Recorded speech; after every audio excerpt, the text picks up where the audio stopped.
Bom dia, boa tarde, boa noite, seja lá a hora que você estiver vendo este vídeo. Eu sou a Gabriele, professora de Química do projeto Preparatório à Progressão, e a nossa aula de hoje é sobre tabela periódica, a classificação periódica dos elementos. Então a gente vai começar. Primeiro é bacana a gente começar entendendo o histórico. O número de elementos químicos conhecido pelo homem aumentou bastante com o passar do tempo, particularmente no século XIX. Esse grande aumento obrigou os cientistas a imaginarem tabelas, gráficos ou classificações em que todos os elementos ficassem reunidos em grupos com propriedades semelhantes. Ou seja, a descoberta de novos elementos, essa grande quantidade de novos elementos que foi descoberta, causou nos cientistas uma necessidade de organizar tudo isso, para ficar mais fácil, seja o encontro, seja entender as propriedades. Então, causou essa necessidade da organização. Em 1817, o cientista alemão Johann agrupou alguns elementos em tríadas. O que eram tríadas? Eram grupos de 3 elementos com propriedades semelhantes. Então, a gente tem aqui uma tríada, que é o lítio, o sódio e o potássio, um grupo de 3 elementos, e esses 3 elementos têm propriedades semelhantes. Aqui a gente tem uma outra tríada, outro grupo de 3 elementos, com o cloro, o bromo e o iodo, que também têm propriedades semelhantes entre si. Em 1862, o cientista francês Alexandre Champ-Courtois, ou Champ-Courtois, eu sou realmente uma negação para falar nome de cientista, imaginou o agrupamento dos elementos sobre um parafuso na ordem de suas massas atômicas. Ou seja, a gente tem aqui literalmente exemplificando um parafuso, e aí vai descendo, e conforme que vai descendo os elementos, vai diminuindo a massa atômica. Por exemplo, a gente tem aqui o cálcio, que tem massa atômica maior do que o do potássio, que tem massa atômica maior que a do alumínio, que tem massa atômica maior do que o magnésio. E assim a gente vai descendo até que a gente chega no lítio, e aí vai descendo, enfim. Mas uma coisa bem engenhosa que esse cara fez é que, ao passarmos por uma certa vertical, encontramos elementos com propriedades semelhantes. Por exemplo, aqui a gente tem uma vertical que temos o potássio, o sódio e o lítio, que, como a gente já viu ali na tríade, tem propriedades semelhantes. Enfim, chamamos esse parafuso de parafuso telúrico de Champ-Courtois, ou Champ-Courtois. Em 1864, o cientista inglês John Newlands colocou os elementos químicos em ordem crescente de massas atômicas e verificou que as propriedades se repetiam a cada 8 elementos. Sendo Newlands também músico, essa regra ficou conhecida como lei das oitavas. Então, a gente tem aqui exemplificando as letras, né? É letras que diz? As notas musicais, perdão. Então, ele reparou que a cada 8 elementos, 8. A cada 8 elementos, as propriedades químicas se repetiam. Então, ele fez essa regrinha chamada Lei das Oitavas, que também existe na música, por sinal. Em 1869, 2 cientistas, o Julius Mayer e o Dmitri Mendeleev, propuseram tabelas semelhantes para a classificação dos elementos químicos. A tabela do Mendeleev, ela é considerada a primeira tabela periódica. Então, a tabela de Mendeleev. Elementos químicos colocados em ordem crescente por suas massas atômicas, em 12 linhas horizontais. Elementos de propriedades químicas semelhantes na mesma horizontal. A gente vai entender melhor. Essa aqui é a tabela do Mendeleev. Então, a gente tem aqui 12 horizontais, essas são as nossas horizontais. Temos as 12 horizontais e na mesma horizontal a gente tem elementos químicos com propriedades semelhantes. Por exemplo, aqui na horizontal 4, a gente tem o potássio e o cálcio, que têm propriedades semelhantes, por isso estão na mesma linha. A gente tem o sódio na linha... Deixa eu apagar, fica melhor. Na linha 3, a gente tem o sódio e tem o magnésio e o alumínio, que têm propriedades semelhantes, por isso estão na mesma linha. Se a gente for reparar, a gente tem alguns espaços vazios, por exemplo, aqui, outro espaço vazio aqui, tem um espaço vazio aqui, a gente tem vários espaços vazios nessa tabela. Por quê? Esse cara, ele era tipo assim, ele tinha uma intuição tão forte para química que ele já supôs que os cientistas encontrariam novos elementos. Por isso, ele já deixou o espaço já certo para esses novos elementos que seriam encontrados. Olha que bacana. Agora a gente vai para a classificação periódica moderna. A tabela periódica moderna ela é mais completa e se atualiza conforme o tempo. Como, por exemplo, esses dias eu estava fuçando nas coisas do meu namorado e eu achei uma tabela periódica que ele usava, acho que no segundo ano do colegial dele. Ou no primeiro, se eu não me engano. Por aí. E já não, eu ia pegar pra mim usar, só que já tava completamente desatualizado e já não servia mais pra mim usar. Então, tipo, é possível se dizer que a tabela periódica atual ela se atualiza bem rápido até. Elementos químicos dispostos, em ordem crescente de números atômicos. Na tabela atual, cada elemento ocupa um quadradinho, uma casa. Ou seja, a gente ainda segue mais ou menos a tabela anterior, porque a gente ainda tem os elementos químicos dispostos em ordem crescente dos números atômicos, que basicamente todos os cientistas que fizeram alguma representação usaram essa ideia, e a tabela anterior também tinha os elementos, cada elemento ocupando um quadradinho, né? Então, a gente tem aqui a nossa tabela periódica moderna. Então, a gente tem aqui cada elemento ocupando seu quadradinho, e a massa atômica aumenta a cada conforme a gente vai andando. A gente tem aqui o hidrogênio, que tem 1 de massa atômica. A gente tem aqui o hélio, que tem 2 de massa atômica. E a gente vai crescendo a massa atômica conforme a gente vai andando de cá pra cá, ó. Da esquerda pra direita, na minha concepção. Agora, os períodos são as 7 linhas horizontais presentes na tabela. Se a gente for reparar, a gente tem linhas horizontais e linhas verticais. Então, a gente tem os períodos, que são as 7 linhas horizontais presentes nessa tabela. Esses períodos, são 7, eles representam as 7 camadas presentes no átomo. A gente vai entender melhor mais pra frente, conforme o decorrer do vídeo. Colunas, grupos ou famílias, a gente pode chamar dessas 3 formas, são as 18 linhas verticais presentes na tabela.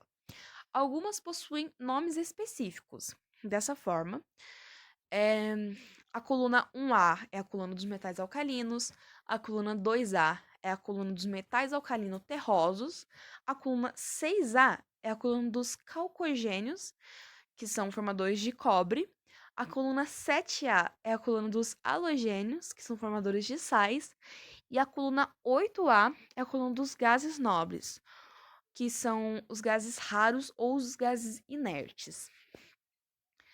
Algumas informações para se considerar.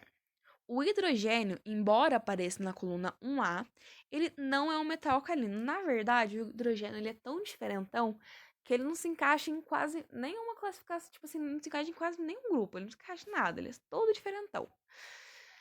A família que não tem um nome especial, é costume chamá-la pelo primeiro elemento que nela aparece. Por exemplo, se vocês botarem um vídeo e forem ver o grupo 5A, é chamado de família do nitrogênio, porque o primeiro elemento que aparece nesse grupo é o nitrogênio. As colunas A são as mais importantes da tabela. Os elementos presentes nela são chamados de elementos típicos, característicos ou representativos da classificação periódica. Os elementos da coluna 3B, 4B, 5B, 6B, 8B, 1B e 2B constituem os chamados elementos de transição. Em particular, a coluna 8B é tripla. Ou seja, esse pedaço aqui e esse pedaço aqui são os elementos de transição. Bacana? E cadê o 1B e o 2B? Não estou encontrando 1B e 2B. Enfim, a coluna 1B e 2B também faz parte desses elementos de transição. Não estou encontrando, mas tá por aí. Em particular, a coluna 8B, se vocês forem ver aí, ela é tripla, olha. Ela tem 2 pedaços aqui. 3 pedaços, no caso. A gente tem aqui a coluna 8B. Bacana. Então, como a gente pode observar aqui, esses são os elementos de transição. Esses são os elementos representativos, os em rosa. A coluna dos gases nobres, que é basicamente todo um campo. E esses aqui são os elementos de transição interna, os em azulzinho. E aqui a gente tem um gás hélio que novamente não se encaixa em nada. Opa. Outra separação importante existente na tabela periódica é a que divide os elementos em metais, ametais, semimetais e gases nobres. Então aqui a gente tem em rosa os metais, que constitui uma boa parte da tabela, eu diria que até uns 87%, uns 90%. A gente tem depois a coluna dos ametais, que é o pedacinho em amarelo. Então o hidrogênio finalmente se encaixa em alguma coisa, ele também é um ametal. A gente tem em verde a coluna dos semimetais.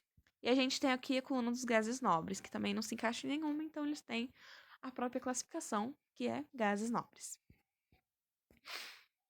Os metais são elementos sólidos, exceto o mercúrio, que faz parte dos metais, ele não é sólido. Em geral, eles são duros, pelo menos a maioria, com um brilho característico, brilho metálico chamado. Densos, e o ponto de fusão e ebulição são altos. Bons condutores de calor e eletricidade, são maleáveis, dúcteis e formam íons positivos. Os ametais têm propriedades completamente opostas aos metais, ou seja, os ametais não são sólidos, eles não são duros, não possuem nenhum brilho característico, não são densos, seu ponto de fusão e ebulição, seriam baixos, eles seriam provedores, condutores de calor e eletricidade muito ruins, não são maleáveis, já que não dá para, não são dúcteis e não formam íons positivos, então são completamente opostos. Os semimetais têm propriedades intermediárias aos metais dos ametais. Os gases nobres também podem ser chamados de gases raros. Eles têm um comportamento químico muito específico. Caminhando horizontalmente ao longo dos 7 períodos da tabela, ao passarmos de uma casa para outra, o número atômico aumenta em uma unidade. Esse acréscimo indica que a eletrosfera está recebendo um novo elétron, chamado elétron de diferenciação. Então, ele tem esse nome justamente porque ele diferencia um elemento do outro. Então, aqui a gente já entra em outro assunto, que é sobre subníveis eletrônicos. Então, a gente tem aqui, como a gente já estudou sobre subníveis eletrônicos, né? A parte em azul, a gente tem os elementos de subnível eletrônico S. Então, a gente entra pensando em número atômico secundário. Eu prefiro pensar assim, acho mais fácil. Então, os elementos em azul aqui, nessa coluna azul, a gente tem o número atômico secundário ou subnível eletrônico, tanto faz a forma que você quiser chamar, S. Aqui a gente tem, nessa parte em amarelo, a gente tem os elementos com subníveis eletrônicos D. Em verde, a gente tem os elementos com os subníveis eletrônicos P. E em rosa, a gente tem os elementos com os subníveis eletrônicos F. Bacana. E uma curiosidade que eu esqueci de comentar é que a tabela periódica ela sai dentro dela mesma. Ela se divide nessa parte porque como essa parte aqui, esses dois pedaços, ficou bem melhor. Esses dois pedaços são muito extensos, pensa se a gente colocasse aqui no meio da tabela. O tamanho que não ia ficar esse negócio. Então, pra caber bacana em uma folha, eles preferiram descer esses elementos pra cá. Só pra ficar mais organizado, mais bacana. Então, pulando pro próximo slide. Como eu já disse, os 7 períodos da tabela periódica correspondem às 7 camadas presentes nos átomos. Nas colunas A, o número de elétrons presentes na última camada eletrônica é igual ao próprio número da coluna. Então, se vocês forem voltar lá, se a gente tem, por exemplo, assim, na coluna 5A, o número de elétrons presentes na última camada é igual a 5, que é o próprio número da coluna. Nas colunas B, o número de elétrons na última camada permanece, em geral, igual a 2. Agora é a penúltima camada que vai recebendo sucessivos elétrons, ou então a antepenúltima, pode acontecer também. É importante saber que nas colunas B aparecem algumas irregularidades na distribuição eletrônica, umas coisas que é meio complicado de entender, mas que não entra no assunto da aula de hoje. abreviação da representação da distribuição eletrônica de um elemento químico. É o nosso último assunto aqui dessa aula, para a gente encerrar. Seguindo a tabela periódica, escrevemos o símbolo do último gás nobre que aparece antes do elemento, o gás nobre do período de cima, eu prefiro dizer. Em seguida, representamos os elétrons que o elemento tiver a mais em relação a esse gás nobre. Veja, eu vou pedir para vocês voltarem no vídeo para vocês entenderem melhor, porque eu não consigo aqui, porque eu tô numa coisa muito precária aqui nesse vídeo, mas é só dessa vez. Então a gente tem aqui o nosso elemento químico, que eu definitivamente esqueci o nome. Nossa, eu sou horrível. Eu vou colar. É carbono, desculpa. Eu acabei de colar. Então, após ter colado e descobrido que o C é o cloro, acho que todo mundo que estava presente nesse vídeo sabia. Após colar e descobrir que o C é o cloro, acho que às vezes acontece. Após descobrir que o C é o cloro e ele tem um número atômico igual a 6, né? Porque a gente já aprendeu que o Z é igual a 6. Espero que vocês tenham aprendido isso comigo. A gente tem aqui a distribuição eletrônica do cloro. E aí, o que acontece? Se vocês voltarem à tabela, vocês vão ver que no período de cima, a gente tem o gás nobre hélio. Então, a gente vai substituir, a gente vai colocar aqui o hélio, bacana, no próximo aqui. E aí, depois a gente só adiciona a quantidade a quantidade de elétrons que o elemento tem a mais do que o gás que a gente colocou. Como assim? A gente tem aqui o cloro, a gente vai fazer a distribuição eletrônica. Aí a gente vai colocar o gás nobre que aparece no período de cima, na tabela, em relação ao elemento que a gente está abreviando a representação dele. Então, a gente coloca o gás nobre, aqui está o gás nobre. E aí, a gente vai ver quantos elétrons que esse gás nobre tem. No caso, o hélio só tem um elétron. Então, a gente tem esses 4 aqui no caso, né? Aqui sobrando. Então, a gente vai adicionar aqui. Paga. Então, a gente vai adicionar aqui. Ou seja, coloca o gás, passa o gás para cá, e o que tiver sobrando de elétrons a gente coloca no final. Entendido? Espero que vocês me perdoem por essa cola, de verdade, tô com muita vergonha. Então, esse foi o vídeo, apesar de eu ter colado. Eu espero que de verdade vocês tenham gostado desse vídeo. Eu espero um feedback. Esse é o meu IG. Esse é o IG do projeto que eu participo, Preparatório de Progressão. Então é isso e até a próxima.